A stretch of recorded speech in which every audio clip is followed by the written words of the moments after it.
রোদ্দুর নেমে এলে সে উঠোনে এসে দাঁড়ায়। শ্যাম কাঞ্চনের ডালে লেগে থাকা থোকা থোকা দুঃখরা নিঝুম মুখ তোলে, আর খুচরো খুচরো অভিমানগুলো উদাস ডানা ঝাপটাতে ঝাপটাতে চোখের পাতায় রূপকথা বুলিয়ে আধঘুমন্ত বেনি দুলিয়ে সে আলতো হাতছানি দেয় আকাশকে। খেলবে? আয়, চলে আয়। গম্ভীর আকাশ ভুরুকুচকে তাকায়, কোন আছে চোখে।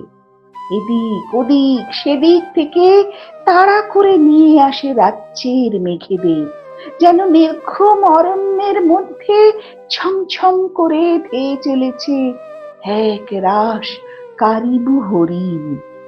তাদের শৃঙ্গে মায়াজাল, তাদের পায়ের নিচে জাদু তীর। নেমে আসা সেই সব অজস্র সূচিফলা বিঁধে ফেলে তার প্রসারিত বাহুকে। ধুমল ঘূর্ণের গর্জনে ছুটে আসে বেসামাল ঝঞ্ঝা, লক্ষ লক্ষ ঘোর সওয়ারির মতো, যেন আজ শেষ দেখে নেবে তার, যেন আজ হয়ে যাবে এসপার ওসপার। তারপর তারপর বিকেলের হাত ধরে যখন গোধূলি চলে যায় কোনো এক দিক শূন্যপুরে, সে উঠে আসে। সে উঠে আসে উঠোন থেকে বারান্দা, বারান্দা থেকে ঘরে। তার থোকা থোকা দুঃখরা, তার কুচি কুচি অভিমান ডানা মেলে বসে আছে হাসি মুখে।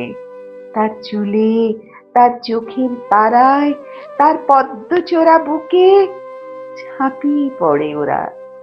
মেঘেদের জলে স্নান সেরে নিয়েছে আনখশির। এখন ওরা ঝলমলে স্বপ্নীল আর ভরপুর। এবার একটা একটা করে তাদের উড়িয়ে দেবে সে, উড়িয়ে দেবে আদিগন্ত ছায়াপথ ধরে ওই দূরে স্বপ্নের গম্বুজ ছুঁতে। আহা,